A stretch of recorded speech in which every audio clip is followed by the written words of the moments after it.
Halo saudara-saudara sekalian, selamat pagi dan salam sehat untuk kita semua. Perkenalkan, nama saya Mas Dasari Banurea.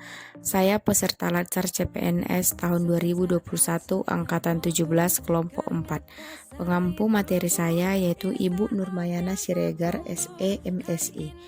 Penyelenggara yaitu LPP Agro Nusantara Wilayah Medan dan BPSDM Provinsi Sumatera Utara. Kali ini saya ingin membuat mind mapping tentang anti korupsi.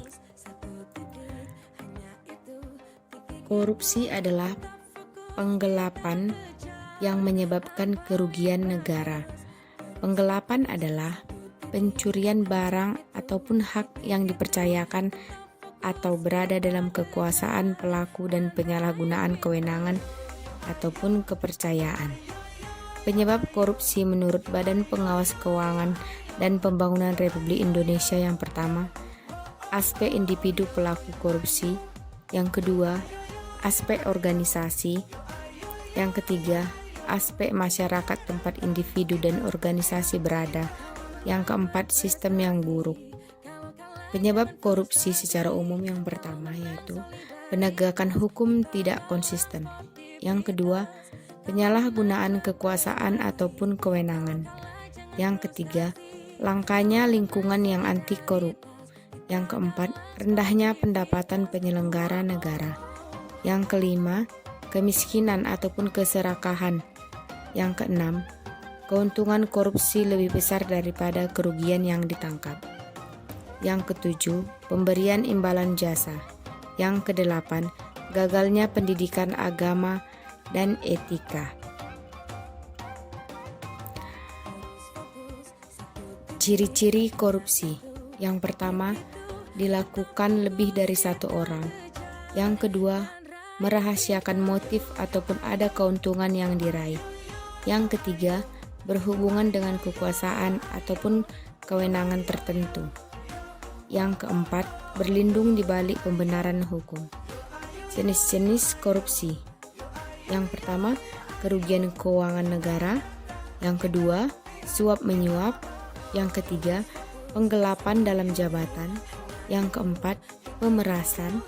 Yang kelima, perbuatan curang.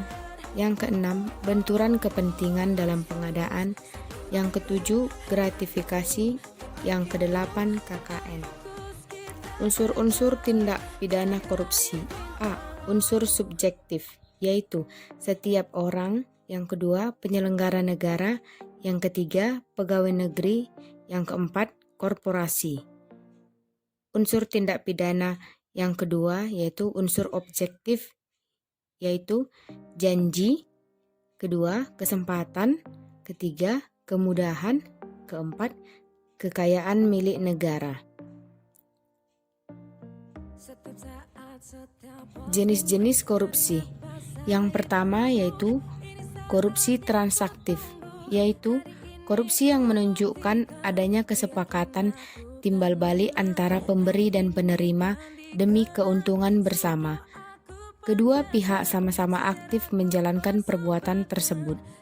Yang kedua, korupsi ekstroaktif, yaitu korupsi yang menyertakan bentuk-bentuk koersi ataupun tekanan tertentu di mana pihak pemberi dipaksa untuk menyuap guna mencegah kerugian yang mengancam diri, kepentingan orang-orang atau hal-hal yang dihargai.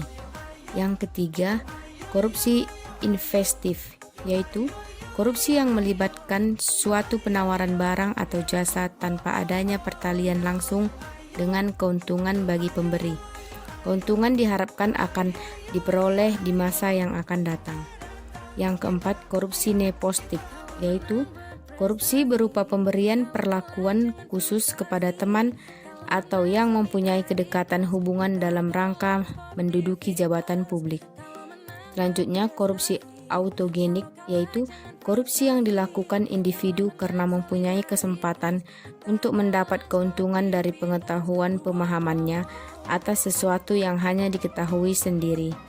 Selanjutnya, korupsi suportif, yaitu korupsi yang mengacu pada penciptaan suasana yang kondusif untuk melindungi atau mempertahankan keberadaan tindak korupsi yang lain.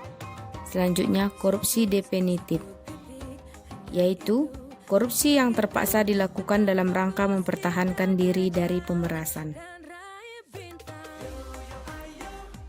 Dampak perilaku dan tindak pidana korupsi secara umum adalah akibat korupsi adalah merugikan negara dan merusak sendi-sendi kebersamaan serta memperlambat tercapainya tujuan nasional, di antaranya tata ekonomi, tata sosial budaya,